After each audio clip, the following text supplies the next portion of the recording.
Mansfield today on a Tuesday. Very good day to you, and I hope you're shipshape and ready for this one, because we're talking matters legal with Advocate Lance Brogden this morning. Lance, I'm just driving around Johannesburg, and I'm not sure if it's the same in other towns and cities in South Africa, but I'm sure it is. The amount of they look tiny. Townhouses that are going up is actually quite frightening. Yeah. I know it's probably the method of housing people in the future, but it brings with itself, I would imagine, a whole set of rules. And I'm talking here about townhouse complexes, about retirement villages, and all of those. Does living in this form of environment come with more complexities than living in a standalone home? Hey, Jim, morning. Yeah, a good question and a real question, and we all take it for granted that in itself it's perfect. You know, we move into this place, we're well protected, it's a gated area, we share security. And obviously those are the plus points, especially, you know, once our kids are out of the home. You know, we you said small, some of them are massive. Some of these places got 5-6 bedrooms, so even with your family. True. So there is a lot of value in that, and the safety being inside, and your kids can still ride a bicycle, which you can't do in the streets. However, it is very different from a standalone home. And I don't think people always take into mind the first time they move into those areas is that you are then often sharing a wall. But not sharing a wall as in two big homes next to each other. You're sharing a wall where you are right next to someone. And in some of the smaller complexes, and retirement villages is a good example you used there, sometimes you're sharing a common wall. And with that comes a way of living that you have to be far more careful, sentient, and behave in a different manner. You know, when we were younger, we brought up in the old days in Joburg, all around the country. We had a country with a lot of space. We had big gardens. I was brought up in the East Rand. Big gardens, lots of space. You could have parties and go wild. And the next door neighbor had their own party, and it didn't affect each other. Times have changed.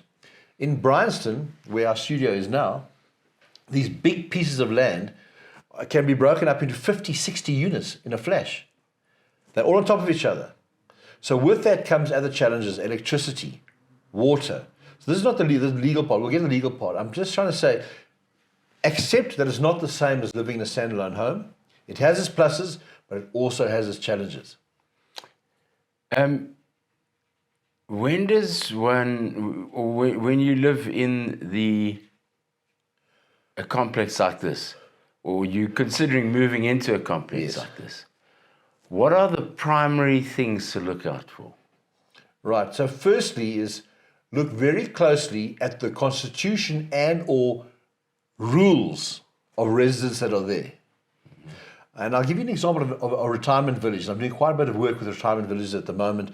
And some of our friends, Uncle Chris is in there, Gordy Campbell Young. So I'm working with them in their village.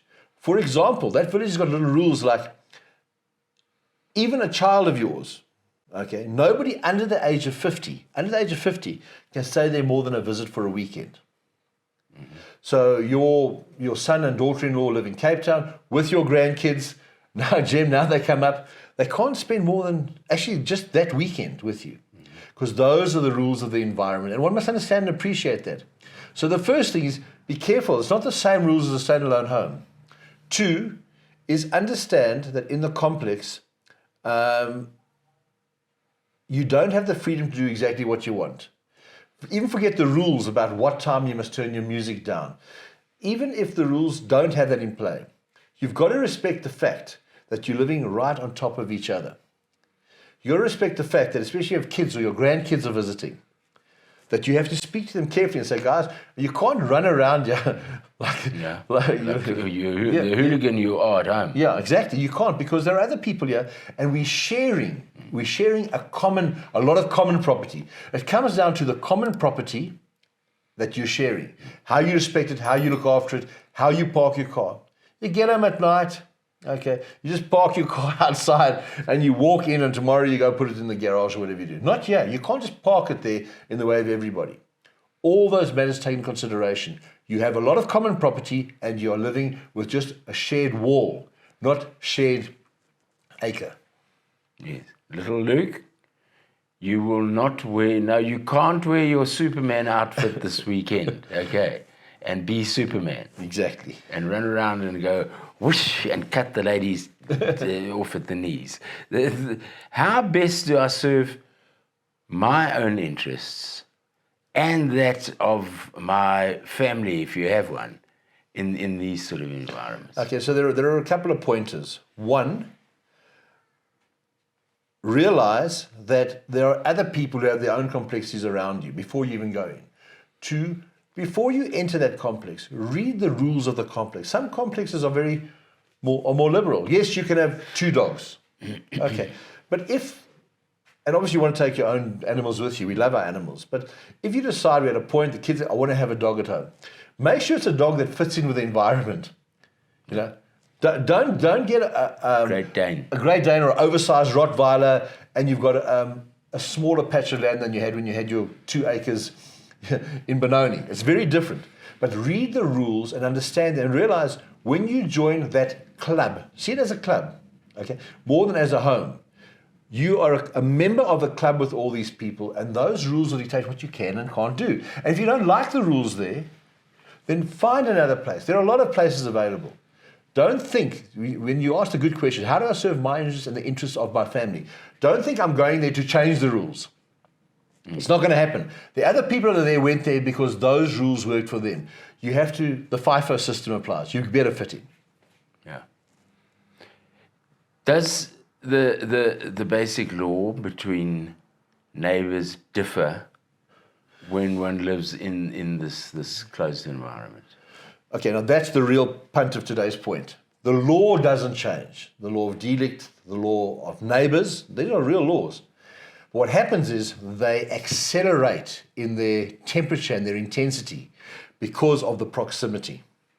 So, for example, if you have a very big garden in Pretoria and a nice big home, the one next door, and you live there, and the guys, we spoke about this a year ago, his fruit tree grows over into your garden, you can handle that quite easily. But if you're right on top of each other, the fruit trees going into your garden and falling right in your little dip pool, it's the same set of laws, but the intensity, Jim, is and the emotions and the acceleration, and we're getting older, we're more frustrated.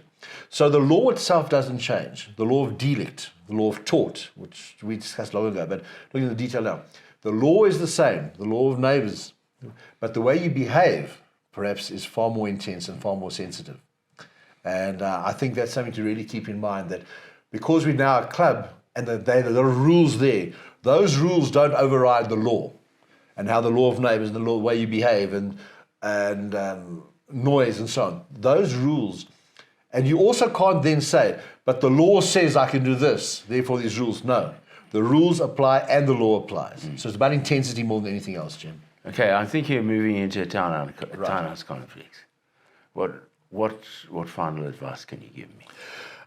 I would say, back to, and so I'm repeating this, but read the Constitution, read the rules, and also, sorry, it's good you brought this up, have a look at what's involved if I want to sell. Let's say I'm 60 years old, I want to go into a complex, but I'm healthy in that, but probably by the time I'm 70 or 75, I want to go to a retirement village. What are the rules in the Constitution? What are the body corporate rules? What are the rules of the estate when I want to exit? For example, may I only sell to certain people or whatever? So check all that out, look a little bit forward. Another thing is, if you really want to do something, and people don't do this anymore, I know it's a painful thing I'm going to say now, but at least every now and then in your life, join a committee, join a member of the body corporate, be a member of a club, go on a subcommittee. You learn a lot about how things work there, and perhaps you can add a bit of value. Because when you're on the sideline watching this affair going, and you can criticize and tell your wife what a bunch of useless buggers they are, and you can say all that, but sometimes get involved and add value. You're allowed to. But Jim, most importantly, look at the process where you are now, what the rules are, and if you want to exit, what is involved there. Do you have to offer to somebody internally first? It could be anything. It's written, it's agreed, it's in your contract when you arrive.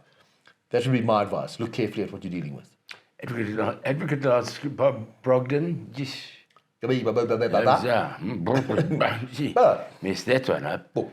Right, Roland. Thank you very much for being with us once again. Thanks, Jim. Always good to be with you, my friend. Mansfield Today. If you like it, then press the subscribe button. We'll catch you tomorrow with Matters Medical. That's with Dr. Vicky Skitter. Until then, bye-bye.